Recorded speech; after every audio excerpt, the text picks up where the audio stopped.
Bien-aimés dans le Seigneur, nous voulons encore une fois bénir le nom de notre Seigneur Jésus-Christ qui nous accorde cette opportunité de pouvoir nous retrouver encore dans notre série d'enseignements. La Bible parle, que l'Éternel te bénisse là où tu es, que l'Éternel se souvienne de toi à la clôture de cette année 2016. Nous prions avec Sabrina que l'Éternel puisse te visiter. Si tu as des problèmes, des difficultés, nous croyons que notre Seigneur est capable de pouvoir résoudre tous les problèmes. Et lorsque tu entends la parole de Dieu, qui est un marteau, la parole de Dieu qui est un fait dévorant, la parole de Dieu entre dans ta vie comme une eau adoucissante pour t'amener des solutions à tout ton problème. Si tu avais des problèmes de cancer, tu as des problèmes de stérilité, tu as des problèmes d'attaque dans ta vie, tu as des problèmes difficiles qui sont difficiles à résoudre, nous croyons maintenant que dès cet instant où nous prions pour toi, la parole de Dieu entre dans ta vie pour résoudre tous les problèmes. Et nous savons que la parole de Dieu a la puissance aussi de transformer les situations difficiles. Et cette parole que tu reçois maintenant, en entrant dans ta vie, va guérir un de tes enfants qui était malade, va guérir peut-être ton mariage qui est dans des situations difficiles, va amener la solution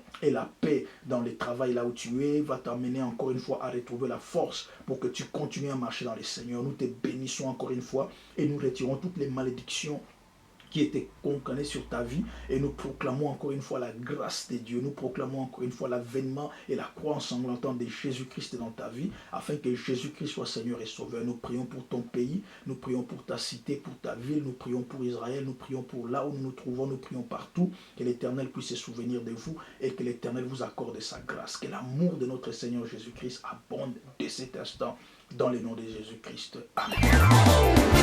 Mon frère, ma soeur, nous voulons continuer avec les sujets que nous avions commencé la fois passée pour ce mois de novembre qui est intitulé « Le changement ».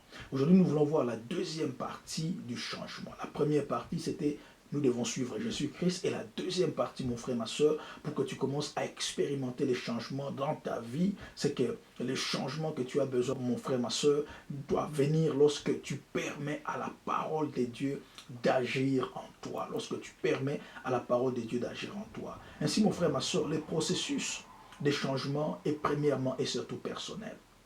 Nous considérons généralement les changements comme une réalité externe, c'est-à-dire que nous attendons que les choses ou les personnes autour de nous changent. Et nous blâmons les autres pour ce qui nous arrive. Nous avons même tendance à considérer que nos problèmes sont les résultats des attitudes et des comportements des autres.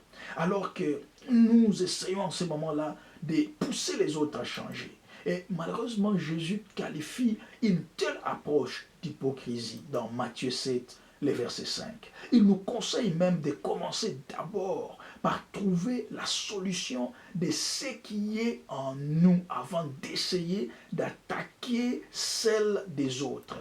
J'ai le privilège, mon frère, ma soeur, par la grâce de Dieu, de conseiller des couples, de conseiller des fiancés, de conseiller des individuels, de conseiller des familles. Et il y a un élément commun qui ressort dans ces réunions et que tous ont tendance à blâmer les autres pour ce qui est en train de se passer dans leur vie. Tous s'attendent à voir les autres changer. La vérité est que ce genre d'approche, mon frère, ma soeur, ne peut pas résoudre les problèmes et ne fera qu'engendrer plus de douleur et même de stress. Un jour, mon frère, ma soeur, quelqu'un est venu à Jésus-Christ dans Luc 12, 13 et lui a demandé d'exercer son influence sur son frère afin qu'il partage leur héritage. À la première lecture, j'avais mal compris la réaction de Jésus. Car au lieu de prendre la défense du plaignant, Jésus-Christ les réprimande à cause de son motif intérieur vis-à-vis des possessions matérielles. C'est lors de ma deuxième lecture que le Saint-Esprit me montre cela et me rappelle que Dieu n'interviendra jamais pour changer l'attitude d'une autre personne si nous-mêmes, nous ne sommes pas prêts à changer d'abord. Je répète encore une fois, Dieu ne peut pas intervenir pour changer l'attitude, les comportements d'une autre personne si nous-mêmes, nous ne sommes pas prêts à subir les changements d'abord. Dieu connaît, mon frère, ma soeur, nos intentions avant même que nous puissions les manifester. Il est plus facile, mon frère, ma soeur, pour nous, et ça c'est normal, de pointer du doigt sa femme, son mari, ses enfants, ses collègues, ses voisins, son pasteur même, sa fiancée ou son fiancé, son gouvernement, même son président. Mais quand allons-nous, mon frère, ma soeur, tourner nos doigts vers nous-mêmes?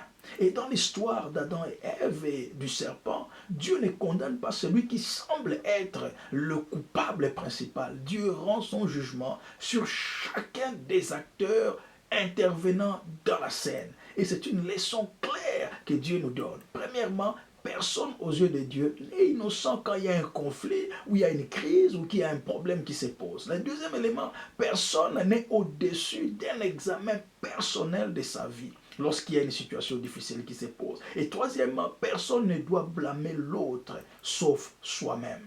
Ainsi, mon frère, ma soeur, cesse de chercher des excuses quand tout va mal. Ne blâme pas les diables seulement, mais blâme d'abord toi-même, parce que tu t'es donné accès, tu as donné accès à l'ennemi. Et deuxièmement, ne condamne pas ton environnement, mais au contraire, condamne-toi toi-même pour avoir permis à l'environnement de pouvoir t'influencer. Il n'est pas facile, mon frère, ma soeur, d'admettre ses faiblesses parce que nous ne pouvons pas les changer automatiquement. Voilà pourquoi, mon frère, ma soeur, nous avons besoin de la parole de Dieu. La parole de Dieu est le seul incubateur pour les changements. Un groupe de docteurs de la loi dans Jean 8:3, ils emmenèrent auprès de Jésus une femme surprise en flagrant délit d'adultère. Ils étaient convaincus de sa condamnation et étaient sûrs que Jésus approuverait leur obéissance envers la parole de Dieu. Mais au lieu de cela, Jésus leur ouvrit une autre dimension de la révélation. Il attira leur attention vers leurs propres problèmes liés à leur nature corrompue, ne pouvant supporter eux-mêmes les rayons de la parole de Dieu dans leur propre vie. Ils se mirent à s'enfuir l'un après l'autre. Mon frère, ma soeur, permets, je te prie, à la parole de Dieu d'entrer dans ta vie et de te changer. Dans une autre histoire, nous voyons comment un homme a permis à la parole de Dieu de les transformer. Il s'agit de Zachée dans Luc 19:1. Zachée était considéré comme une disgrâce pour ses compatriotes. Il refusait d'aller chez lui.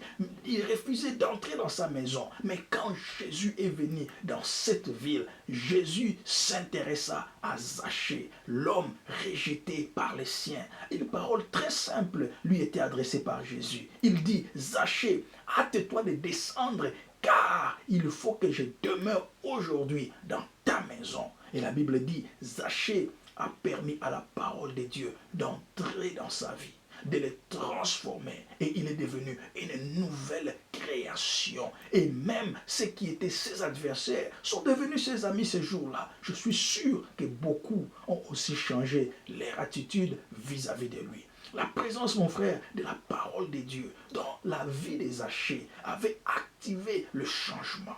Donc la parole de Dieu, mon frère, ma soeur, est une parole merveilleuse de transformation personnelle. Elle est la seule force ou puissance capable de changer notre destin positivement. Et la parole de Dieu parle à notre être. Ça veut dire parle à ce que nous sommes réellement, à ce que nous sommes réellement. Les produits et les produits du changement, mon frère, ma soeur, vient alors s'accomplir lorsque la parole de Dieu entre dans notre vie. Lorsque la parole de Dieu entre dans une vie, mon frère, ma soeur, le changement est profond et visible. Ainsi, lorsque vous êtes confronté à des défis, n'exigez pas un changement de votre épouse, de vos enfants, de vos collègues, de vos amis, mais d'abord commencez le processus de changement pour que les résultats qui vont se produire les influencent. Quand Dieu a voulu résoudre les problèmes qu'il avait avec l'humanité, il a permis à sa parole